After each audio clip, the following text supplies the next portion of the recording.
Kia ora, hello, Hari mai, welcome to the channel. I've just come on in response to a recent loss of one of the great New Zealand Aotearoa drummers, and more especially jazz and jazz fusion drummers, Frank Gibson, or also known as Frank Gibson Jr., because he had a dad with the same name who was obviously referred to as Senior. Frank sadly passed away at the age of 79 2 days ago. I'm not sure what the analysis was of his death, but I know he has been unwell for quite some time, and this is a huge loss to the music community and especially the jazz community here in Aotearoa.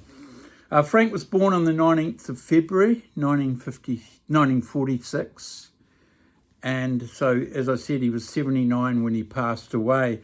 Also to mention a side of him, mostly more known to most people who know of him in the jazz world, he also was quite the session drummer, and also toured with some pop artists back in the 70s and 80s.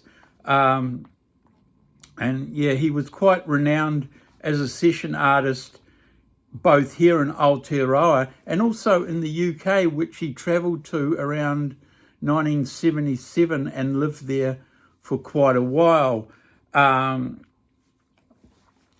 Myself, I first saw Frank play way back in the mid-70s. I can't remember the exact year, but it was at the Globe Hotel in Auckland City, where he had what I think, and as far as I know, was the first ever jazz rock or jazz fusion band that ever existed in this country, who called themselves Dr. Tree.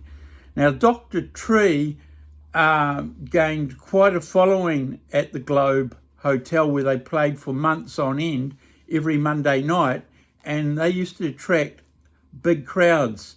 Now, for some context why this would be, around that time in the mid-late 70s, jazz had kind of, the popularity of it had probably died off a bit in more the mainstream music appeal. But with the creation of jazz fusion or jazz rock fusion in the early to mid 70s, both in the States, Europe, and the UK, all of a sudden it revived a new contemporary form of jazz that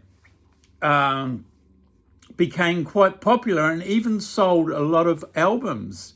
And so it was quite the thing that in the mid to late 70s, jazz fusion was a cool thing, and it was selling well, almost up there with some pop records, which had never happened before in as far as jazz sales were, since way back in the 50s and partly into the 60s. So, as I said, Frank's band Dr. Tree were the pioneers in this country of that sort of music, and they had big crowds packing out the Globe on Monday nights in Auckland, Tamaki Makaurau, back then. So Frank was born on 19th of February 1946. I must add that the band Dr. Tree, they did record an album, and it was all originals bar one cover by the famous jazz and jazz rock bassist Stanley Clarke. I think they covered the track Vulcan Worlds, and you can find this album. I know it's on Spotify. I think you can find tracks or the whole album on YouTube as well. I'm not sure where else it's available. And you may be quite surprised to hear that sort of music from that time coming out of this country.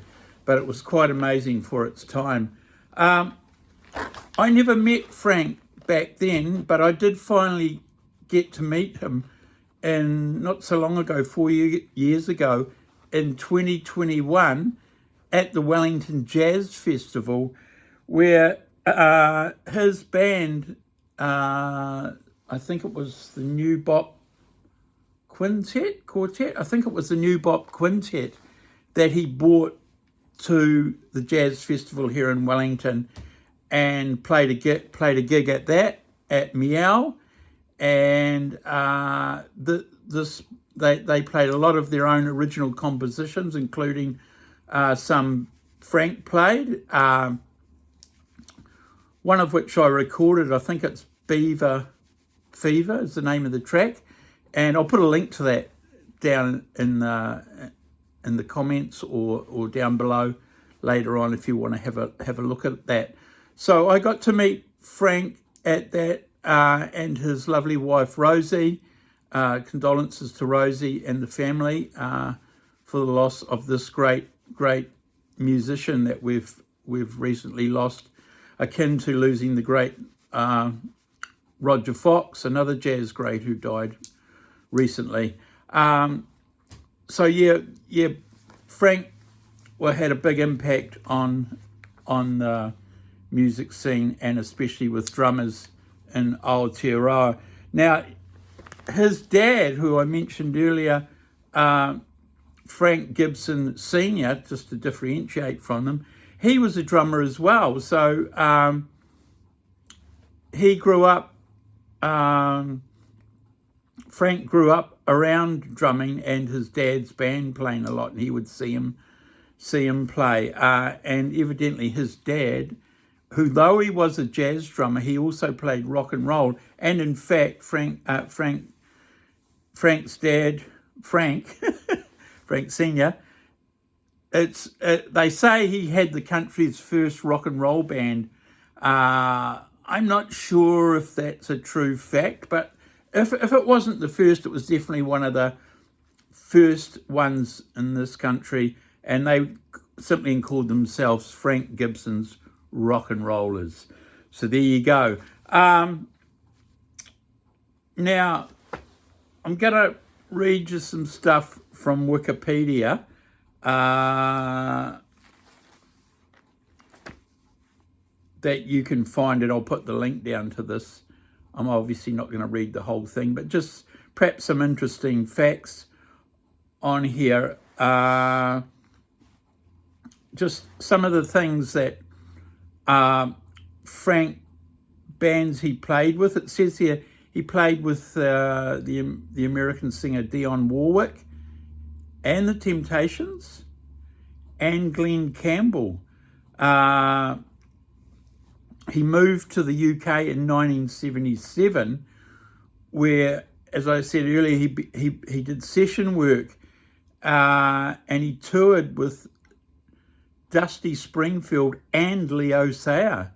And it says here later on that in 1992, Frank, I only just discovered this, he lived in Perth for a while in Australia, and he joined the Edith Cowan University as a full-time lecturer in jazz music for 5 years. So there's an interesting fact about Frank. He's won a few awards. He was the winner of the 3 best New Zealand jazz. It says winner of the 3 New Zealand best jazz albums. I don't know which 3 that is. So, and in 1993, the famous Zildjian cymbals, who are one of the most well-known cymbals you can find anywhere in the world, he was inducted into the Zildjian Hall of Fame. So there you go. So yeah, he was, as I said, in the UK, he was a sought after session and studio musician. He worked with David Essex on a live BBC show for 6 weeks. He was also a member, while in the UK, he was a member of, and some of you probably jazz fusion musicians would have heard of the musicians Morrissey Mullen, a guitarist and I think sax player. They were a pioneering jazz fusion band in the UK, and he was a member of that band, including a 2-week residency at Ronnie Scott's, alternating sets with Dizzy Gillespie. So yeah, and you might be surprised, he's done session work with lots of people, including the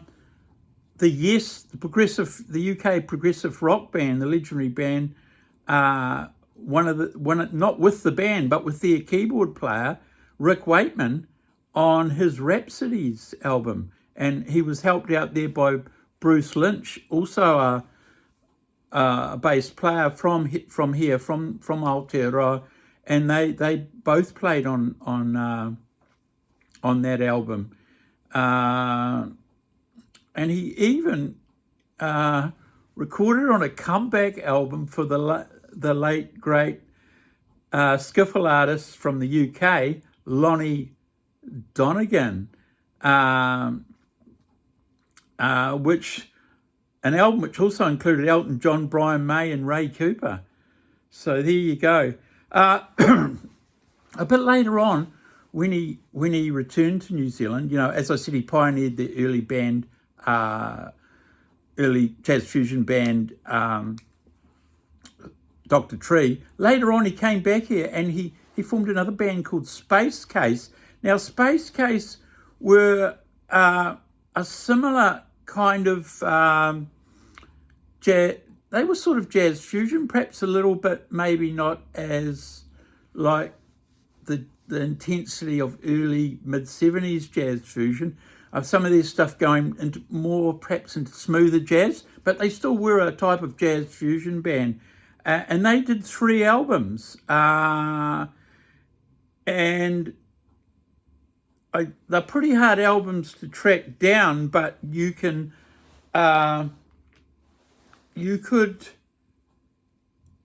find them. I think you can find them on. I believe you can find them on Spotify, as because I think they were brought out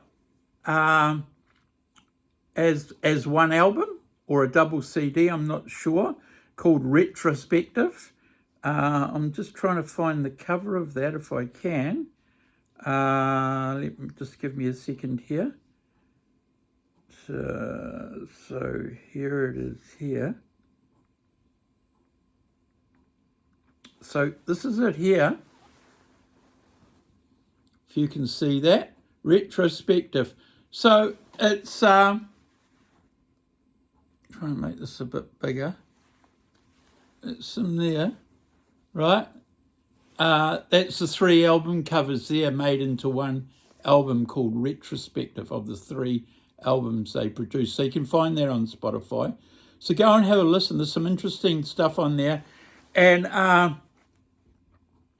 there's also on this and both the Dr. Tree album, there's a couple of drum solos he does as part of, I think, I can't remember what it's called. One's called Something Drum. I don't know if that's the Space Case one or the Dr. Tree one, but anyway. But yeah, I was, as I say, I was fortunate to meet Frank back in 2021 and managed to chat to him before and after the gig, as well as his lovely wife, Rosie.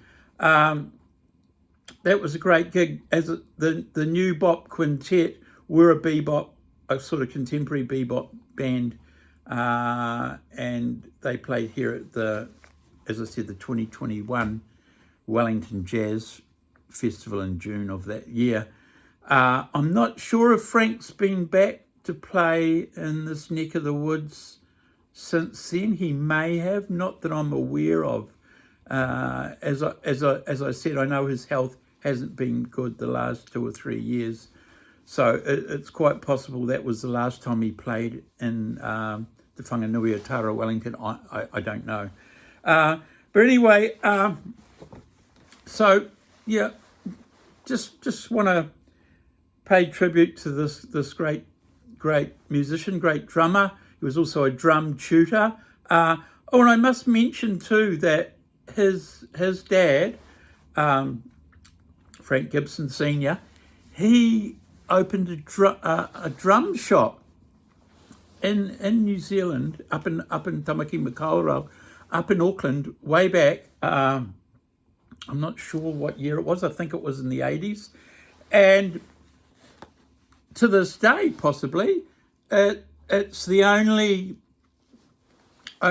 music shop, instrument shop in this country that I'm aware of that specialised in drums only. That's all they stocked, in drum heads.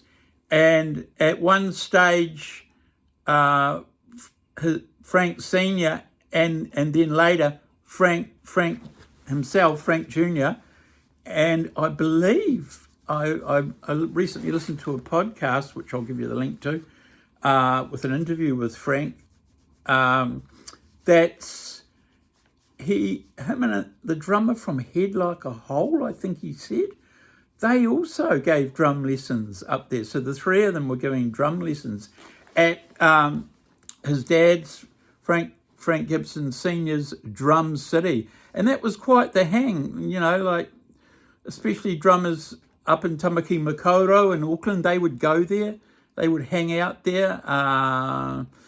It was a well-known spot for drummers and musos, for that matter, to hang out. And as I say, they exclusively just sold drums, not guitars, just drums. Drum City. I'm not sure how long that shop went for, but it went for a little while. And it was quite legendary at the time. And most of you older drummers, especially from up that way or perhaps anywhere in the country, will know of it, right? So yeah, known also as, a drum tutor, both, as I said, in Perth at a music school there, and lessons, private lessons he did in his dad's drum shop, and no doubt he did private lessons from home. And I think since his death, I've read online from a few drummers that did take lessons from Frank over the years. So yeah, he was well known as a drum tutor as well. Lovely man. It's so sad he died, but he probably deserved a lot wider recognition than he got. I just want to show this, bringing up this old photo of him when he was playing with the pop artist Leo Sayer, that someone posted it. I think it's from an article that went in the paper. I'm not sure which paper, whether it was a UK paper or a local paper here. Let me just find it. I'm having trouble finding it. Hang on, just bear with me, folks. Let's see. I know it's here somewhere. And here we go. Frank and Leo. So, if you can see that, right? Looking a bit younger there. And that's him with Leo Sayer when they were on tour. They did I think not only the UK, I think they went to the States. And he may have even come down under here with Leo. Looking at this article, that was an American tour, it says. Oh yeah, it says they came to Australia and New Zealand. Europe and Britain. So that was quite the tour. So that's Frank looking young back then. You'll find I've got a more recent photo. When I say recent, it's probably still a 3 or 4, maybe 5 years old of him. Just try and find that from his, where is it? It's actually his profile photo for any of you who aren't familiar with that. That's Frank, probably what he looked like in more recent times. Yeah, that photo's probably about 5 years ago. So even then, he might have been 74, 75. As far as the funeral or tangi goes for Frank, I'm not sure. I haven't heard any whispers about that, but I'm sure if you go onto his Facebook page, I'm sure they will post something if it's going to be a public funeral. I imagine it would be. Can't be certain. Other than that, that's all I've got to say, really, because I'm going to post some links down that can give you a lot more information than I can rattle off here. One will be to an audio culture link written back in 2014 by the amazing music journalist John Dix. Thank you, John. I'll put the link to it. John wrote an article about Frank back then, and it's got extensive, although it was written, what are we talking, 11 years ago, there's extensive write-up about him, lots of photos and links to albums and stuff he's done from way back to when he was a kid and right through his career. So I'll put the link below this video and you can go and check that out.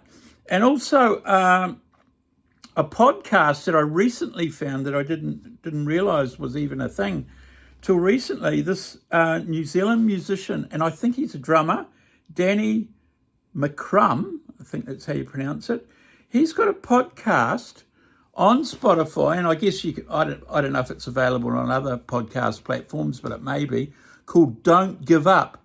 I'll put the link down and below for that, because that is really good, because that's Frank being interviewed. I can't remember when that interview was. It's within the last 3, 4, maybe 5 years at the most. So it's an interesting interview, and it's well put together. It's a great interview. It's probably an hour long, I think, 50 or just under. And then I'll also put the link down to the Wikipedia thing. Just try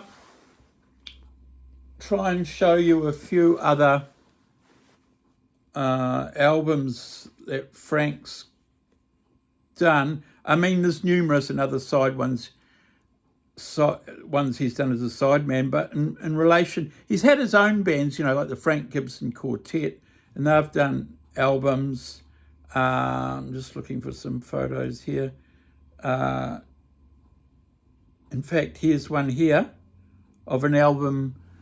Well, it came on Spotify in 2011. I'm not sure if they don't always have the, there's a problem with Spotify. I find sometimes they have when it came on there, but not the actual real release date. Sometimes it's earlier. But anyway, this is an album called Void he did with the Frank GIBSON Quartet, which was released 10th of October 2011, but that's on Spotify. I don't know if that's when you can see the cover there. So that's just with a quartet. And then another one. Oh, this is an interesting album that I discovered that I didn't know about. One he did with the great keyboardist Mike Knock. So it's just the two of them, Frank and this renowned New Zealand jazz keyboardist Mike Knock, who's still around and has played a lot in the States, and I think he still lives over there. they did an album together called Open Door, which it says here 2006 it was released, which could be about right. So there's that one, Open Door, with Mike Knock, okay?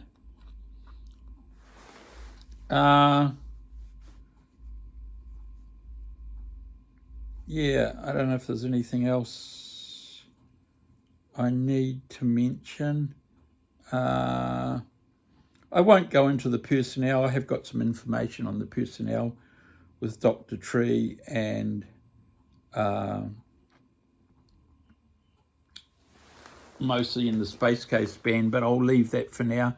Anyway, that's it. This is just, you know, a little bit of a tribute to the late, great Frank Gibson, aka Frank Gibson Jr., one of this country's greatest drummers, and especially jazz and jazz fusion drummers, session musician, and pop musician as well. So thank you. Bye-bye. Ka kite.